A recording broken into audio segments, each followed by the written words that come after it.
Marketing का एक गुरु मंत्र नोट कीजिए, और वो गुरु मंत्र हर व्यक्ति ने, चाहे वो नरेंद्र मोदी की ही क्यों ना हो, हर व्यक्ति ने उस मंत्र को अपने जीवन में उतारा है। उस गुरु मंत्र का नाम है, जो दिखता है वो बिकता है। हेलो, क्या बोला? क्या बोला?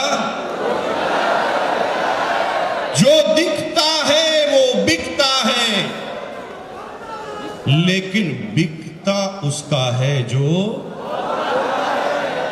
बोलता है। जो दिखता है वो बिकता है, बिकता उसका है जो बोलता है, और बार बार उसका बिकता है जो सच बोलता है। ये दुनिया की पूरी मार्केटिंग का सिद्धांत है। एक बार बेच रहे हैं, बढ़िया बढ़िया दिखा दो,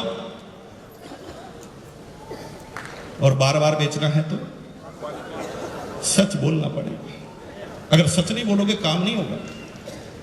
एक आदमी बहुत परेशान था, एक कंपनी में भर्ती हुआ, कंगे बनाने वाली कंगी कॉम। उसे 20 कंगी का टारगेट दिया गया कि एक 10 रुपए की कंगी है, 20 बेचोगे तो आपकी इतनी सैलरी हो। बेचारा पूरे दिन भर कंगी बेचता था। अब कंगी की जरूरत किसी को थी नहीं, सबके घर पर अपनी जेब में कंगी थी। टारगेट पूरा नहीं हो रहा था, तो टारगेट पूरा नहीं हुआ तो उसने एक युक्ति सोची, और वो एक टकले आदमी के पास पहुंच गया जिसके पास बाल थे ही। उस टकले आदमी के सामने जाकर बोला, भाई साहब कंगी ले लो। टकले आदमी को इतना गुस्सा आया, उससे साला कि इसका सिर फोड़ दूं मैं। वो कह, साला मुझे चिढ़ा रहा है, मेरे पास बाल ही नहीं है और तू कह रहा कंगी ले लो। वो कह, सर मैं इसीलिए तो आया हूं, थोड़ा सोचो ना कि आप टकले हैं, फिर मैं क्यों आया, यही तो समझाना चाहता हूं। सर हमारी कंगी है इतनी जबरदस्त कि आप 3 महीने तक रोज सोने से पहले इसको 5 बार रगड़ो, और रोज सोने के बाद में 5 बार रगड़ो, उठने के बाद 5 बजे। अब बेचारा 5 बार 5 रगड़। अब ये डिसीजन कैसे होते हैं? 90% लोग इमोशन की मार्केटिंग करते हैं। अब जब आप सुबह सुबह या रात को 2 बजे भी टीवी चैनल खोलोगे ना, तो कोई ना कोई मार्केटिंग कंपनी आपको नजर आएगी, और उसके अंदर आपको ये बताया जाएगा कि हमारे प्रोडक्ट से क्या होगा। इमोशनल क्या होता है? बेचारा टकला एक दिन में थोड़ी हुआ है? उसने बाल को रोकने की कोई प्रयास नहीं किए होंगे, आपको लगता है? 50, 100, 200 बेचारा प्रयास कर चुका है। कभी कोई कहता है इसके ऊपर गाय का गोबर लगा लो, बेचारा उसने गोबर भी लगाया। कोई कहता है इसके गोमूत्र लगा लो, उसने गोमूत्र भी लगाया। किसी ने कहा ताजा लगा लो, सुबह 4 बजे ही गाय के पीछे जाके खड़ा हो गया, ताजा लगा। इतने प्रयास करने के बाद उसके बाल गए हैं, लेकिन फिर भी वो आपकी बात क्यों मान लेता है? वो कहता साला इतने तो नुकसान कर लिए, इतने डॉक्टर के पास गए, तो ये तो ऐसी युक्ति बता रहा है जिसमें ज्यादा पैसा नहीं लगने वाला, केवल 20 रुपए की कंगी। वो मन ही मन सोचता है, नहीं आए तो अभी कौन से हैं, और आ गए तो। अब वो इमोशन से कहता चल कंगी दे। कंगी तो बिक जाती है मेरे भाई, एक बार आपने गड़बड़ बोल दी बिक जाएगी कंगी, लेकिन ऐसी कंगी बेचने वाला आदमी कभी जिंदगी में दोबारा उस टकले की गली में जा पाएगा? और गया तो उसको गंजा करके भेजा जाएगा। जो दिखता है वो बिकता है, बिकता उसका है जो बोलता है, और बार बार उसका बिकता है जो सच बोलता है। एक छोटा सा एग्जांपल देते हैं, आपको समझ में आ जाएगी पूरी की पूरी बात। आपको छोटे से एग्जांपल में समझ में आ जाएगी। आपने ट्रेन में सभी लोगों ने सफर किया होगा, सभी लोगों ने ट्रेन में सफर किया होगा। एक छोटी सी घटना आप देखिए उस ट्रेन के अंदर जो होता है, आप उसको समझिए, और आपको यह सिद्धांत पूरी तरह मार्केट में दिमाग में फिट हो जाए। ट्रेन की बोगी है, ट्रेन की बोगी में 10-20 आदमी को चाय पीने की इच्छा हो रही है, तलब हो रही है चाय पीने की, कोई चाय वाला आ जाए। तभी एक मायूस सा चाय वाला चाय की केटली अपने हाथ में लेकर उस बोगी के बाहर से गुजरता, बोलता कुछ नहीं, बोगी के बाहर से सिर्फ गुजरता। अब यहां पर जिसकी भी नजर चाय पीने की इच्छा जिसकी है, उसकी नजर चाय वाले पर पड़ी, तो उसने तुरंत उससे पूछा, चाय है क्या? इसका मतलब उसने कुछ भी नहीं बोला, फिर भी चाय क्यों बिक रही है? क्योंकि जो दिखता है वो बिकता है। तो पहला काम क्या करना? दिखाने का। लेकिन कंसेप्ट नंबर 2 में जब आप आएंगे तो आप क्या देखते हैं कि एक चाय वाला बोगी के अंदर घुसता है और वो बोलना चालू करता है, चाय चाय चाय चाय, दुनिया की जोरदार चाय, दुनिया की शानदार चाय, एक बार पियोगे 1000 बार पियोगे। याद रखोगे भाई साहब, चाय की है गारंटी। याद रखना आप कि अगर पसंद नहीं आई तो पैसा वापस दिया जाएगा। चाय चाय चाय। अब आप क्या देखते हैं कि जिसकी चाय पीने की इच्छा नहीं है वो भी पीता है। जो दिखता है वो बिकता है, बिकता उसका है जो बोलता है। और जब तक आप दिखाओगे नहीं, काम होगा नहीं। और टकले वाली बात तो मैंने आपको तीसरी बता दी कि बार बार उसका दिखता है जो सच बोलता है। अब इसकी शुरुआत कैसे करनी? कुछ मत करो मेरे भाई। जब भी आप आरसीएम बिजनेस किसी को समझाने जाओ और पहली ट्रेनिंग उसे दो तो उसे सिंपल सी बात करो, भाई तुम बाद में आरसीएम करना, पड़ोसी की बात बाद में जाना, सीधा सा पहला काम कर, घर के प्रोडक्ट बदल। और तुझे कैलकुलेशन लगा कि तेरे घर में अगर 5000 के प्रोडक्ट हर महीने यूज आते हैं तो तू 10,000 के खरीद ले। और 10,000 के खरीद लेगा तो कितना नुकसान होगा तुझे?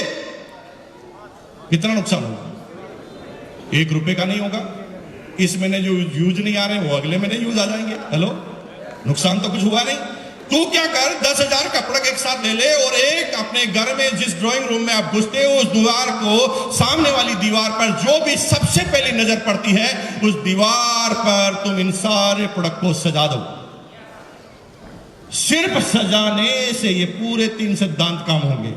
जो दिखता है वो बिकता है, बिकता उसका है जो बोलता है, और बार बार उसका बिकता है जो सच बोलता है। अब क्या होगा? 4 फायदे में बैक टू बैक बता रहा हूं आपको। फायदा नंबर 1 यह हुआ, आप अपनी डाउनलाइन, आप सभी लोग लीडर हैं। Are you leader? Are you leader? आप सब लोग लीडर हैं तो आपकी टीम है, और आपकी टीम में एक प्रॉब्लम आती है जो मैं आपको बता दूं, जो मेरे घर में आती थी पिछले 2 साल पहले, वो मैं आपको बता दूं। रात को अचानक बीवी बोलती है, 11 बजे मान लेते हैं, रात को 11 बजे अचानक बीवी बोलती है सब्जी नहीं बन सकती, हल्दी खत्म। क्या करोगे? 11 बजे कहां से लाओगे? पड़ोसी नहीं है तो कहां से लाओगे? हेलो, प्रॉब्लम ही प्रॉब्लम है। और आपको आश्चर्य होगा होता क्या? जब भी ऐसी अचानक कोई विविधा आती है हमारे घर में तो हम तुरंत पास में जो दुकान है उसके पास ढूंढ के जाते हैं, चाहे उससे जिंदगी में कभी भी मान नहीं लिया, लेकिन अब आपकी मजबूरी है, उसी के पास जाते हैं और उसे कहते हैं भाई साहब ये 100 रुपए लो, सबसे छोटा वाला पैकेट दे दो, क्योंकि कल तो मैं आरसीएम के पिकअप सेंटर पर जाकर नया लाऊं। अब थोड़ा सोचो कि आपकी टीम में अगर 1000 आदमी है, 1000 आदमी एक महीने में एक बार ऐसी गलती करते हैं, सिर्फ एक बार, तो 1000 into 100, 1 लाख का नुकसान आप हर महीने कर रहे हैं। सिर्फ अगर आपने हर व्यक्ति को प्लान में समझा दिया होता कि माल तुझे समझाना है तो ये 24 घंटे की दुकान हो जाता है, 24 आवर्स। फायदा नंबर 2 ये है कि जब आप डिस्ट्रीब्यूटर बनते हैं तो आप अकेले बोलने वाले होते हैं, लेकिन जो ही ये प्रोडक्ट आप घर में लगाते हैं तो प्रोडक्ट के घर के सारे लोग डिस्ट्रीब्यूटरशिप का काम करने लग जाते हैं। जैसे एग्जांपल लेते हैं, आपने आरसीएम ज्वाइन किया, प्रोडक्ट सजा दिया। अब प्रोडक्ट सजा दिया और घर पर पड़ोसन आपकी बीवी से मिलने आई। उसने एक प्रश्न किया, भाभी जी यहां पर तो आपके शादी की फोटो लग रही थी, अब साबुन क्यों लगाया? अब वो पूछेगी तो सुनेगा कौन? ऑटोमेटिक ही काम हो रहा ना मेरे भाई। आपने थोड़ा अलग बताया, सामने वाले ने प्रश्न रिलीज कर दिया। यहां पर फोटो लगी थी, साबुन क्यों लगाया? अब आपकी बीवी को आरसीएम के बारे में ज्यादा पता नहीं, जितना पता है वो बताएगी, और वो देख लिए क्या क्या बताएगी और उससे क्या क्या इफेक्ट होता है मैं आपको बताता हूं। ये हमारे है ना, पता नहीं क्या क्या करते रहते हैं। इन्होंने क्या इतने सारे प्रोडक्ट लाके यहां पर रख दिए और मेरे को कहते हैं साबुन से ना, मेरे को पसंद नहीं आती बहन जी, और मैं तो लक्ष्य से ही नहाती हूं। ओरिजिनल बोल रही है, देखिए इसका इफेक्ट देखना। ओरिजिनल बोल रही है, मैं पसंद नहीं करती और मैं तो लक्ष्य से ही नहाती हूं।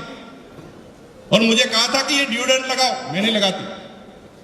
लेकिन भाभी जी एक दिन रात को तेल खत्म हो गया और मैंने मजबूरी से ये तेल यूज कर लिया। ये तो है, मेरा पप्पू ना पहले एक पूरी खाता था, अब 2 खाने लगे और मेरा पेट भी ठीक रह रहा। और आपको पता है ये छोटे छोटे पिंपल हो रहे थे, गायब। अब यहां पर ओरिजिनल बात आ रही है। इसका मतलब यह है कि आपके घर में एक डिस्ट्रीब्यूटर तैयार हो गया जो आपके पीछे से काम करना चालू कर दिया है। हेलो, अभी उसने एक प्रोडक्ट इस्तेमाल किया, वो 1 की तारीफ कर रहा है, कल वो 50 इस्तेमाल करेगा, 50 की तारीफ करेगा।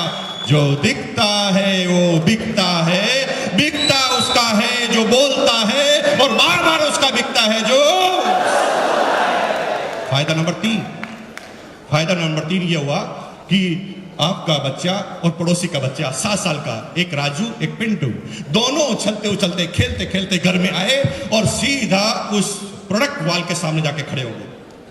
और छोटे से बच्चे ने आपके छोटे से बच्चे से पूछा, ए राजू, यहां तो तेरी फोटो लग रही थी बर्थडे की, अब यहां पर साबुन क्यों लगाया? अब 7 साल का बच्चा देखो कैसे कैसे बात कर रहा है, कैसे बिजनेस बढ़ेगा। 7 साल के बच्चे को ना आरसीएम के बारे में पता है, ना सिस्टम के बारे में, ना प्रोडक्ट के बारे में, बच्चा बात कर रहा है। ये मेरे पापा की कंपनी के प्रोडक्ट हैं और मेरे पापा छोटे मोटे नहीं है, रॉयल्टी अचीवर टाई लगाते हैं हमेशा। उसे आरसीएम के बारे में पता नहीं है, लेकिन वो छोटा जो दूसरा बच्चा है ना राजू, वो क्या सोच रहा है, मैं पिछड़े की औलाद हूं, इसका बाप ही सब कुछ है और मेरा बाप कुछ नहीं। फिर वो आगे बात करता है, एक सुन, ये मेरे पापा के प्रोडक्ट है, मेरे पापा की कंपनी के प्रोडक्ट है, और ये एरे गिरे को नहीं मिलते, मेरे पापा को मिलते हैं सिर्फ। और तुझे पता ना हर गेंद पे आजकल चौका और छक्का क्यों लगता है? नीट रिचार्ज किट्स, हाँ, इसकी वजह से। और मेरी मम्मी क्या कह रही है पता? मेरी मम्मी कह रही है कि इस बार नंबर 1 आने वाला हूं क्लास के अंदर। अब वो राजू भड़क गया, वो साला यही सब कुछ करेगा, न्यूट रिचार्ज भी यही पिएगा। वो सीधा अपनी मम्मी के पास, आपको 2 साल से आरसीएम करते हुए देख रहा है, फिर भी वो आरसीएम नहीं कर रहा है। हेलो, लेकिन सबसे अच्छा पड़ोसी बनने का बार बार दिखावा जरूर कर रहा है। रोज आपके घर पे आएगा, रोज प्रोडक्ट के सामने आएगा, रोज प्रोडक्ट को उठाकर देखेगा, उसके कंटेंट पड़ेगा, रेट पड़ेगा, लेकिन रख देगा, लेगा नहीं। बोलो क्यों नहीं लेता बताओ? क्योंकि वो आपसे प्यार करता है। वो बोलता है आई लव यू बाबा, क्योंकि मैं तेरे से प्रोडक्ट लूंगा तो तू करोड़पति बन जाएगा, और तू करोड़पति बन जाएगा तो मेरा पड़ोसी कैसे रहेगा? मैं अपने पड़ोसी को खोना नहीं चाहता। I love you Baba. Hello,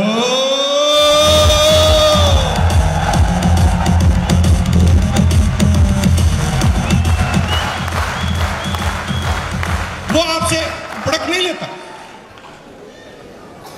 क्योंकि वो मन ही मन सोच रहा है कि मैं इसको पहले चेक कर लेता हूं, ये कुछ कर पाता है कि नहीं कर पाता। कोई बात नहीं, करने दीजिए चेक। आपका सिर्फ एक काम है, प्रोडक्ट रख दिया ना, अब उसको सिर्फ ये पता है कि प्रोडक्ट रहते हैं, वो करता नहीं, लेता नहीं, लेकिन एक दिन ऐसा समय आएगा कि कायनात में ऑटोमेटिक फंस जाएगा। कैसे? शर्मा जी उनका नाम है। रात को 11 बजे 5 मेहमान आ गए शर्मा जी के घर, जो आरसीएम नहीं कर रहे। मेहमान ने कहा भाभी जी चाय तो पी के जाएंगे। भाभी जी किचन में गई, चाय का ढक्कन खोला, चाय खत्म। अड़ोस पड़ोस में कोई है नहीं, पिकअप सेंटर बंद हो गए, सॉरी दुकानें सारी बंद हो गई है। उसने शर्मा जी को धीरे से अंदर बुलाया, शर्मा जी सुनो। शर्मा जी किचन में गए, चाय की पत्ती खत्म हो गई, क्या करेंगे? भागो, पीछे के गेट से भागो, कैसे मिलेगा?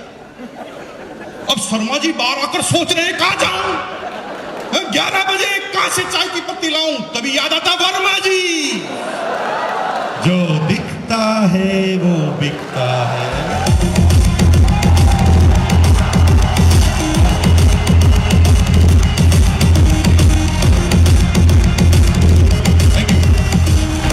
अब क्या हुआ? रात को 11 बजे वर्मा जी के पास आया। वर्मा जी, मैंने सोचा कि आज आपका प्रोडक्ट इस्तेमाल कर लिया जाए। रात को 11 बजे। वर्मा जी क्या पागल है? रात को 11 बजे प्यार उमड़ रहा है। देखो, मैं सोच रहा हूं कि आज आपके प्रोडक्ट इस्तेमाल करके देख लिए जाए, और मैं सबसे पहले आपकी चाय की पत्ती को चेक करना चाहता हूं। ये समझ गया, पूरा फंस चुका है। रात को 11 बजे कोई चेक करने नहीं आता। अब उसने चाय की पत्ती उठाई। शर्मा जी ने बोला, हाँ प्लीज आप ले सकते हैं, ये आपके लिए ही है। उसने फटाफट चाय की पत्ती उठाई और पीछे की तरफ रेट देखी और पूछा कि कितना दूं। सोचा कि पड़ोसी है, कुछ तो डिस्काउंट देगा।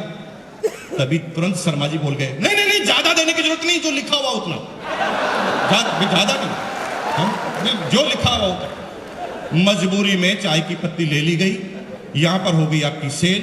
अब चक्कर क्या पड़ा देखिए, पांचों मेहमानों ने चाय पी और योग ऐसा बैठा कि पांचों मेहमानों ने चाय पीकर आधा घंटे में से 15 मिनट केवल चाय की तारीफ की। क्या बोला, भाभी जी क्या चाय। एक तो मेरी मां चाय बनाती थी, भगवान कसम मां की चाय की याद आ गई। अब मेहमान को थोड़ी पता है आरसीएम की, भाभी जी को भी पता नहीं है आरसीएम की। अब वो चाय की तारीफ कर रहा है। और भाभी जी क्या गजब की चाय बनाते हो, आपके हाथ में जादू है। भाभी जी परेशान, जादू कैसे हो गया?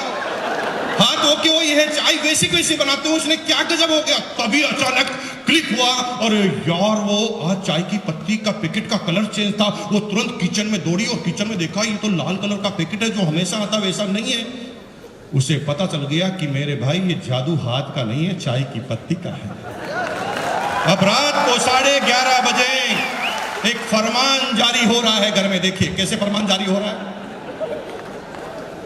भाभी जी को पता नहीं है आरसीएम क्या है, वो सिर्फ ऐसे, क्योंकि उसे पता लग गया कि चाय की वजह से हुआ। उसने रात को 11 बजे वर्मा जी को बोला, वर्मा जी सुनो, जिंदगी में पहली बार ढंग का काम किया, और सुनो, आज के बाद मेरे घर में कोई दूसरी चाय की पत्ती आनी नहीं चाहिए, फेंक दूंगी नहीं तो बाहर। फंस गया। अब मजबूरी है, आरसीएम नहीं करे तो भी मजबूरी है मेरे भाई। तो मेरे साथ एक बार बोलेंगे,